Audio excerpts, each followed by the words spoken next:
Ana, şəklim gözəldir. Hə, gözəl olub balam. Sevinç, sən fərqində deyilsən, bu uşaq sənin yanında yetim böyüyür. Nə əlaqəsi var? Dünən onu parka apardım. Birlikdə vaxt keçirdik. Bu gün heç bir plan qurmamışam. Onunla bərabərəm. Əla, lap əla. Sadəcə Emil nə şəkil çəkmişdi bildiniz?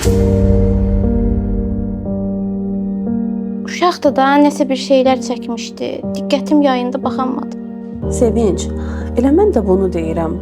Bu uşaqla maraqlanmırsan, eləcə durub fikrə gedirsən. Bu uşaq sən fərqində olmadan da sənin yanında anasız böyüyür. Duyğularına ortaq ola bilmirsən, hisslərini paylaşa bilmirsən və sonra hər hansı bir yerdə biraz sevgi görəndə, diqqət görəndə oradan qopmaq istəmir, ayrılmaq istəmir və mənə elə gəlir ki, bununla da cəmiyyətimizdə xeyirsiz tip insan yetişir, faydasız insan yetişir, özünə qapanıq bir uşaq yetişir.